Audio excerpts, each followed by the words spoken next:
Oh my goodness. Oh, let's do the lunchtime fun show.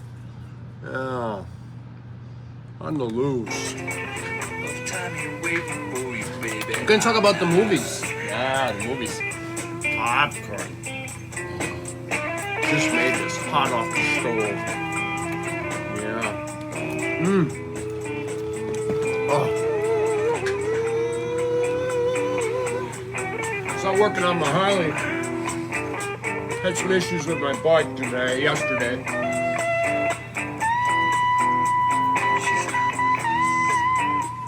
We might play the guitar. She's got a freaky way of turning me on. She's got a funky way of turning. Send out some carrier pigeons. She's got a See who responds. I think we're gonna have a pretty interesting show today. Got an idea. I see an eyeball peeking at me in the comment. Got an idea. I'm down a computer. My computer's doing something. Hey, Krug, I see you out there, brother. Hey, look at this, Krug.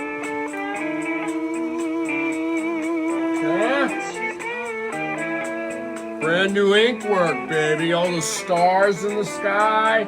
That's my birth chart. Yeah. It's all part of a collage of tattoos and messages that the spirits gave me to adorn myself with. Yeah, I didn't realize that because I didn't really study and pick it out. It's all original artwork that popped into my head. It was given to me all in a flash.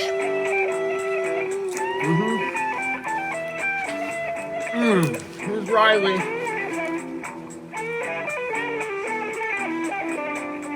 Yeah, here's Riley. Yeah.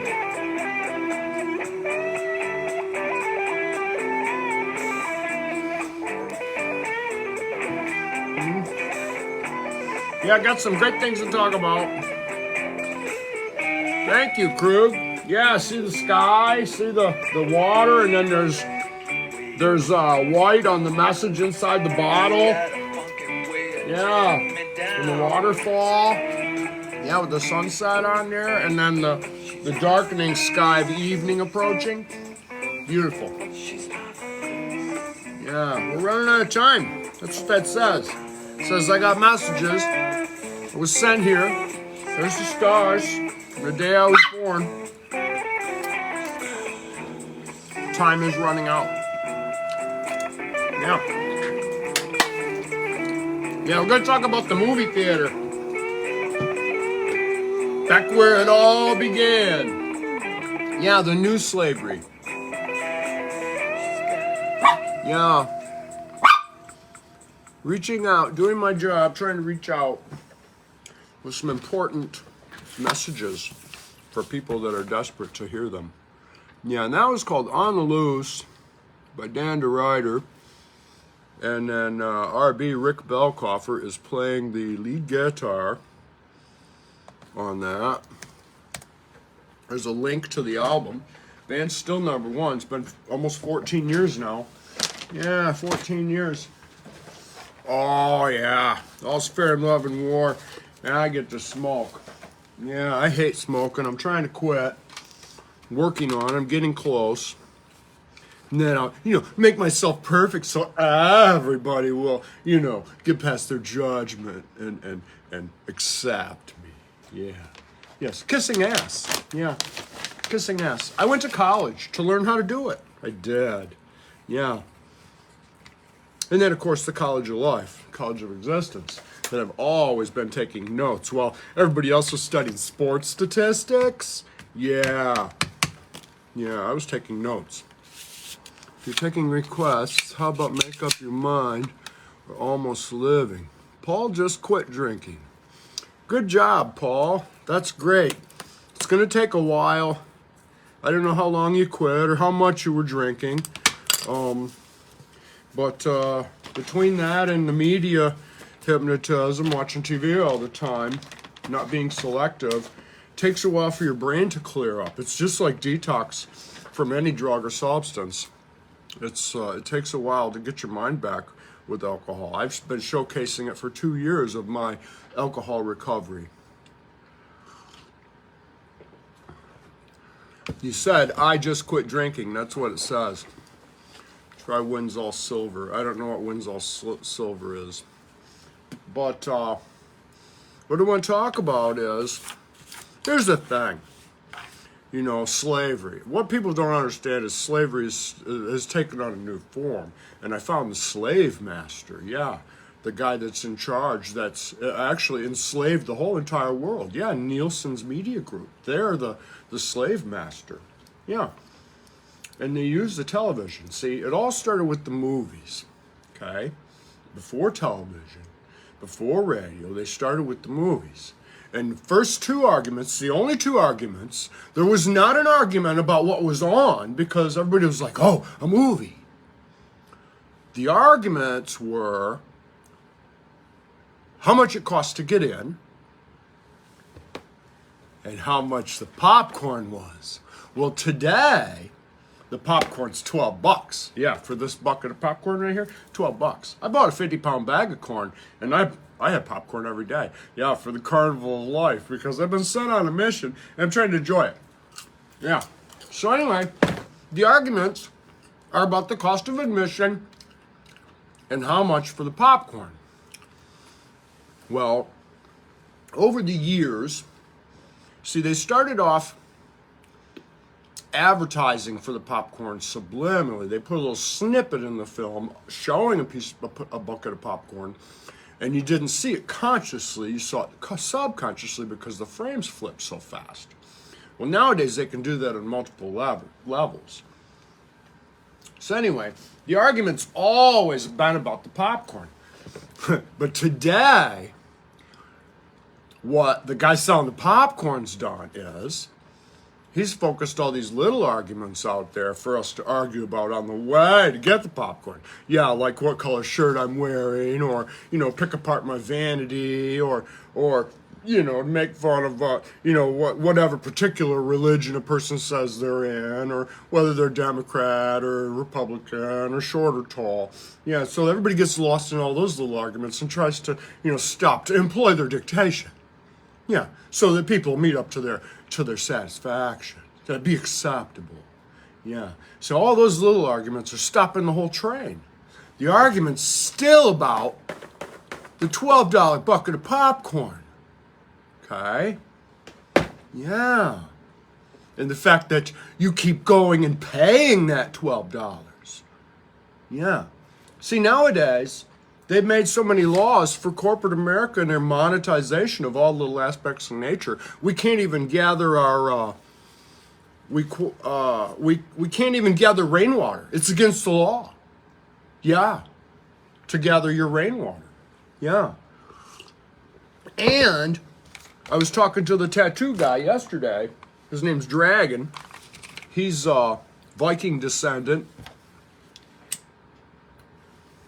He told me about the city coming and finding him because his garden wasn't pretty. He has a garden. And,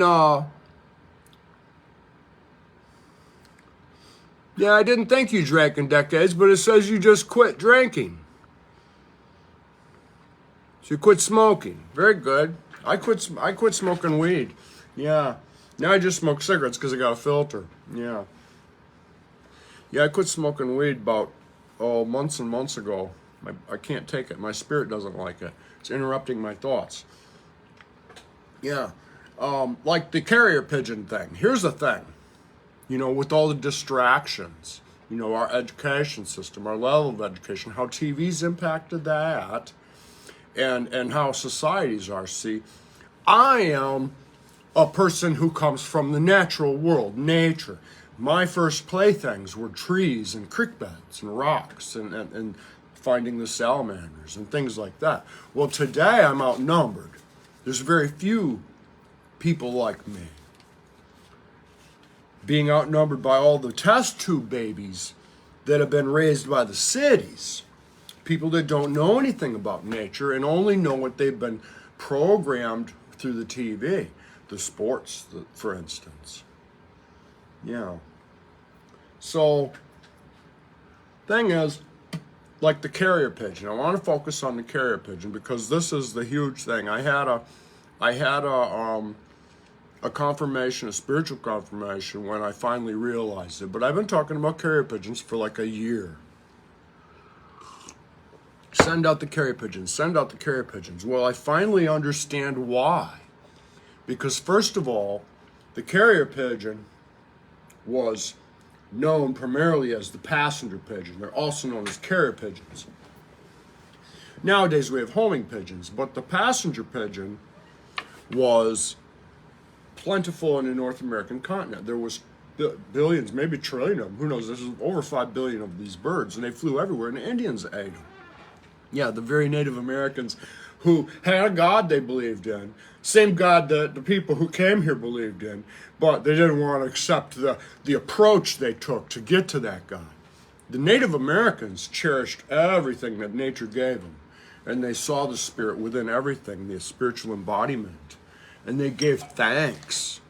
Yeah, when they killed a bird for food, they gave thanks. And they didn't let anything go to waste, none of the feathers, nothing. Well, when we came here, see, the carrier pigeon, this is the big thing. They didn't teach us anything about carrier pigeons in school. They touched on them, but they never got into the lesson behind the bird, the passenger pigeon. Passenger pigeons went extinct in 1890. See, they became completely extinct. The last one died that we know of, September 1st, 1914, in a zoo. Which is going to be the fate of all natural creatures. We're going to have a little collection of what used to be in a zoo, which eventually will become a museum with a bunch of preserved bodies, much like they do with the dinosaur bones today. Yeah, showing what used to be on the earth. Well, because, see, the passenger pigeon was very delicious. Anybody who's hunted today knows about the mourning doves and the ground doves that we used to hunt in the cornfields. And they're delicious. Oh, absolutely they are. They're very delicious. I've eaten them. I've killed them. So were the passenger pigeons. And they were so plentiful, they just ended up making a commercial market out of them. And commercially, they would go out and they would rob all these creatures from the forests. Well, as we cut down the trees and made pastures and fields to grow, we took away their habitats as we developed with our lumbering. We underpriced everything grossly. We grossly underpriced the value of everything we harvested from the earth. Yeah, the trees, the water, the passenger pigeons. So they would hunt them with nets. They would set big nets up. Very unscrupulous hunting techniques. They would set pots of sulfur beneath the trees, and the birds would all choke on the smoke and fall to the ground. They would rob the babies out of the nests, fat on mama and dad feeding them, and they would sell them, kind of like veal. You know, they called them squab. So there's a huge lesson that I awakened up to. It frightened me. I was thinking I was supposed to go to college, and I enrolled into Regent University. And while I was trying to jump through their hoops, providing them with my criminal background, I ran up against a very negative energy. Very negative energy. Yeah, it had a Jekyll and Hyde effect on me. And it was my spirit telling me I was getting distracted from the message I was being given. The message was still focused on the carrier pigeon. So I looked up carrier pigeons. Yeah, I looked them up. And I wanted to buy some. Well, when I looked them up, I found out they're extinct. Yeah. And it says right here, by 1914, the last remaining pigeon would die. The extinction of the passenger pigeon had two major causes: commercial exploitation of pigeon meat on a massive scale and loss of habitat. Large flocks and communal breeding made the species highly vulnerable to hunting. Yes. Yeah. And a lot of things died off that fed on those birds. They're part of the food chain. Well, there's a huge lesson right there. You see, the hunting practices done by corporate representatives, okay, they were not fair to the animals. Yeah, like today, to go hunting for ducks, you cannot shoot ducks on the water. You can't rob animals from their dens. You can't shoot deer when they're in the water. Okay, there's rules, there's ethics, there's an honor that you have to have when you're hunting and foraging. And none of that is being done commercially through targeting the people for their money to make them buy things. You see, Nielsen's is a psychiatrist. Okay, it's a whole group of psychiatrists. This organization operates in secret. They're private sector in America. And now, since their development in America, they've stretched out like a virus around the globe, and now they're established in every country, except for China, I think. They're established in almost every country as the facilitators of psychological manipulation tactics to the corporate entities in those countries. And their stimulation of consumers to purchase their products is all done through the TV and the media and the radio, using that carnal knowledge. Yeah, carnal knowledge. Yeah, forbidden, unlawful carnal knowledge. Yeah, it should be considered today. I've stumbled onto something huge, and nobody will offer any input, offer any criticism. They just want to talk about, my vanity. Yeah, like my teeth, yeah, or my clothes. Yeah, in order to start doing the show, people would criticize my clothes. So in order to satisfy their fickleness, I upgraded my wardrobe. Yeah, only because of that. Not because I thought I was special and should adorn myself with all these beautiful things. No, the Lord's been doing that through the work that's been happening through me. Yeah, like a lot of the gifts I have. A lot of these pins, a lot of these rings, a lot of these things that adorn me are gifts that were given to me by people that valued me. Yeah, and I wear them in honor of them, like this bracelet. Oh, only fags wear bracelets. Well, this is rose quartz. Yeah, and it's symbolic of all things, unconditional love. Yeah, it was a gift to me from A.D. Justice, and I wear this in memory of her, and as a source of personal strength, self-affirmation. When I look at this bracelet, I can say someone loves me, and I can carry on with my work rather than have my whole life get interrupted because I don't feel like anyone loves me. And everyone has that feeling. Yeah, but we can't get lost in those feelings on the way to the argument about the cost of the popcorn. No. Yeah.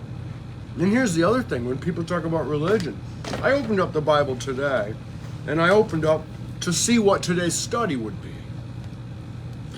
And I don't read the Bible every day, but I have an immense love and respect for the Bible, from words from my elders, ancestors. Yeah. I have a very good appreciation of it. I don't read it every day, but sometimes I refer to it. Well, today's study was Joel 1, 2, and 3. And ironically enough, it says, nothing is known of the author of this book except what may be gathered from the prophecy. From this source, we learn that he was commissioned to prophesy to Judah, probably during the reign of Amaziah in Judah and the Joash in the northern kingdom. His familiarity with the temple and its services has led to the idea that he was of priestly descent. It seems certain that he was among the earlier writing prophets. In fact, he is regarded by some as the earliest. Joel wrote his prophecy at a time when natural calamities had fallen upon Western Asia, successive plagues of insects, particularly one of locusts, and of severe drought blighting Palestine and surrounding countries. Joel interprets these plagues as tokens of divine chastenings for the sins of the nation and calls upon the people to repent. He further takes these plagues as an occasion for certain prophecies concerning the destruction of Israel, her restoration, and the certainty of God's judgments upon the whole world. Even as a prophet of divine judgment against sin, Joel's message is filled with optimism and promises of triumph for the righteous. The ultimate hope of mankind is in the Messianic kingdom, and his great distinctive prophecy relates to the outpouring of the Holy Spirit upon the Church of Christ fulfilled on the first Pentecost after the crucifixion and resurrection of Jesus. Well, how this ties in today is everything he says here is completely relative to what's going on right now. Yeah, talking about how the worms and how the devastation of all that grows, and he says here, Joel 1:5, "Awaken ye drunkards and weep and howl, all ye drinkers of wine because of the new wine, for it is cut off from your mouth." So the nation that's come upon the land is the capitalists that are dictating their slavery to the masses through their mental manipulation of people. We've all been hypnotized. This hypnotism is very real. Mind control is very real. Power of suggestion, disruption, all this.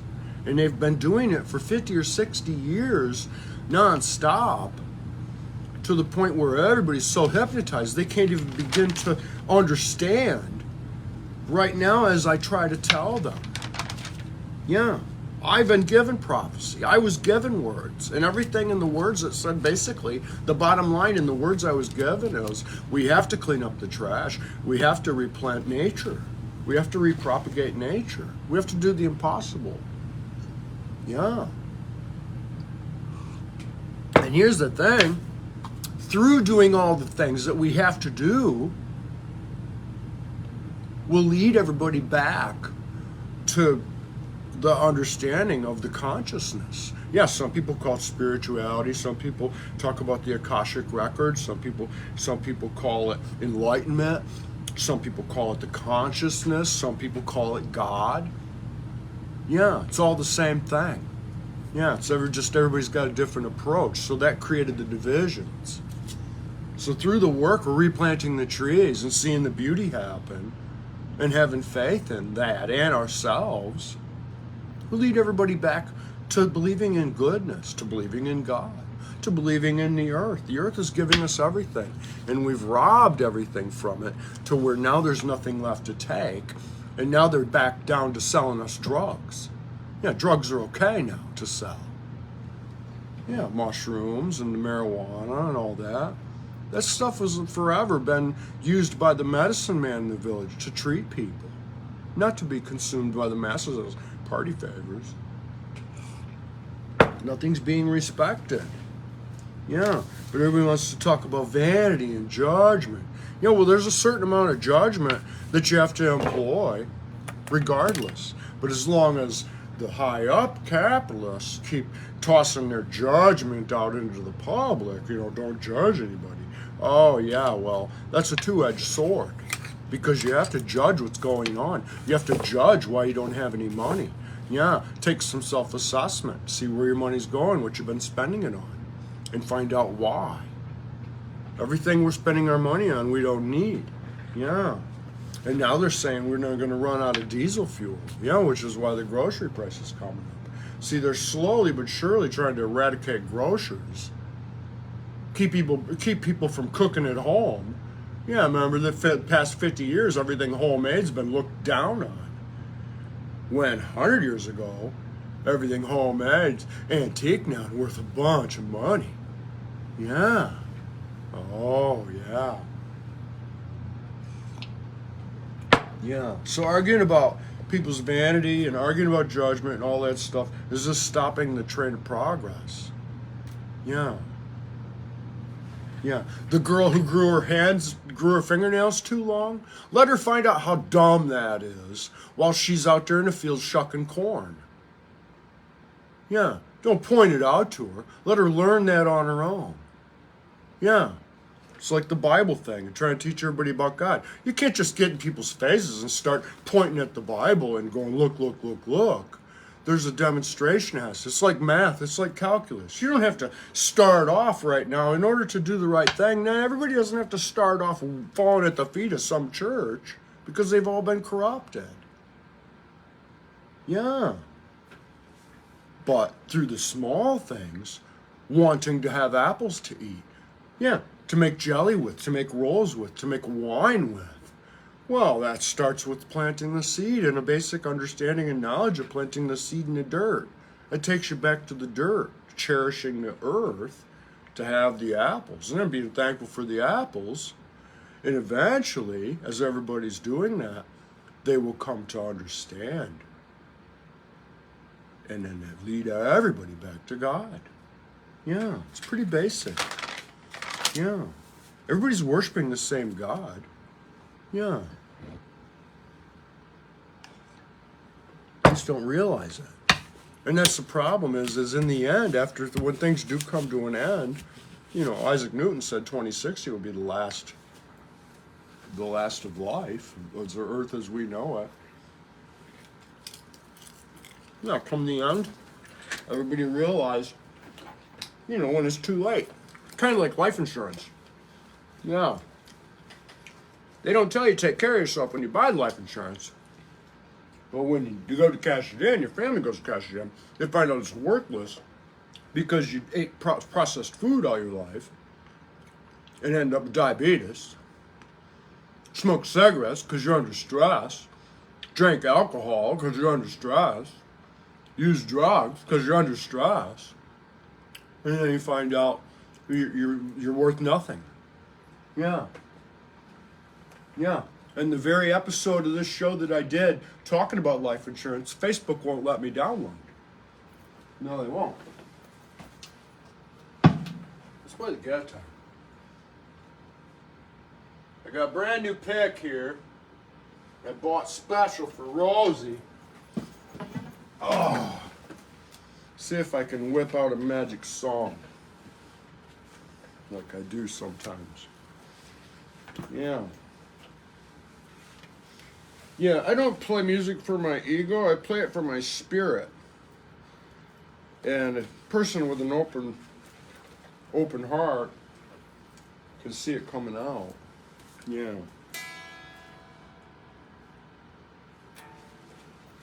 Yeah, they can. Children see it.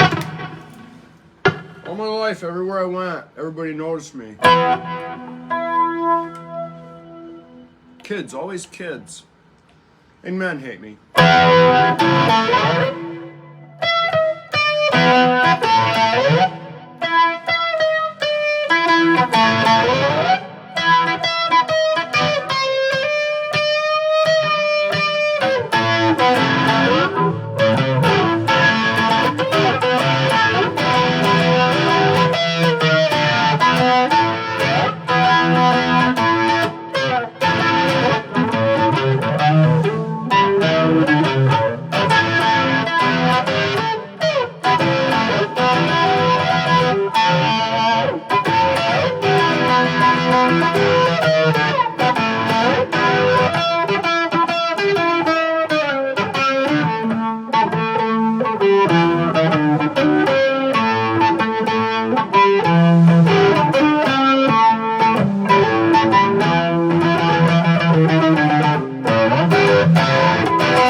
you too can become a famous musician.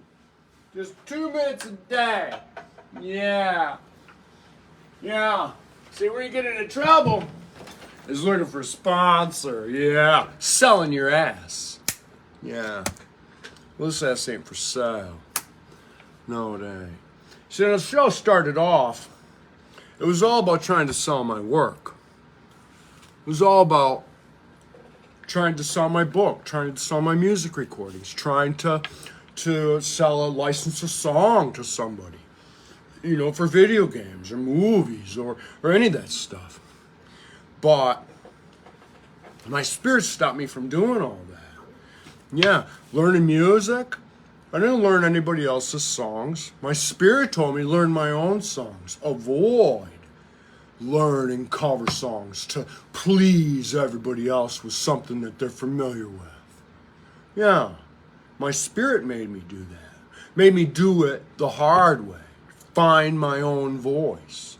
All these native tribes, a lot of Indian tribes, some had flutes, and they would send their children into the forest. Return home when you find your voice. Yeah, or mothers back in the days of the Spartans. Yeah, don't come home without your shield. Come home with your shield upon it. Yeah, that meant come home your own man. Come home nothing less than a man. Yeah, that's what that meant.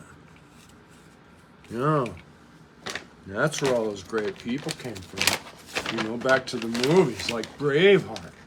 Yeah, Braveheart. He became knowledgeable because he traveled around and he learned many things.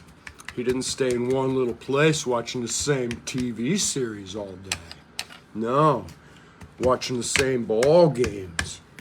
No. He traveled around and he got taught things and then came home and led his people. Yeah, with his faith. All the way till they killed him. Yeah. Slow death, making him beg for a quick death, a release of the pain. And he chose the pain of fighting with his faith over being put out of his misery. Yeah. There's the lesson there. We have to go back and fight the Fair Ratings Act of 2005 in order to open the can on the magic snakes. Yeah, that can of peanuts and the snakes pop out. Yeah, Fair Ratings Act of 2005, that's where it's at.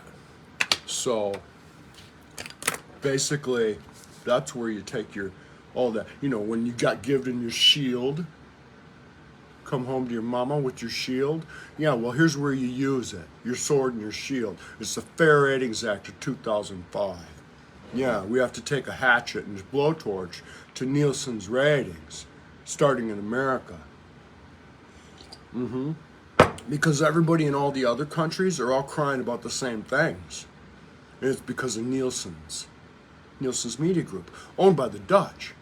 Yeah, you see, the Dutch are coming. They're going to surface under the top of this vat of cream. Yeah, it's going to come out. See, they've been the crooks since the beginning, created a country where there was no land at all. Yeah, and here they've been taking over the world this whole time through Nielsen's Media Group. The Dutch own Nielsen's Media Group. Yeah, where there's no owner to it. Go look up the VNU. Go look up the owner of Nielsen's ratings. I dare any one of you. I've already had threats on my life. They've already come to my door and hauled me away and taken me to the psychiatric ward to label me.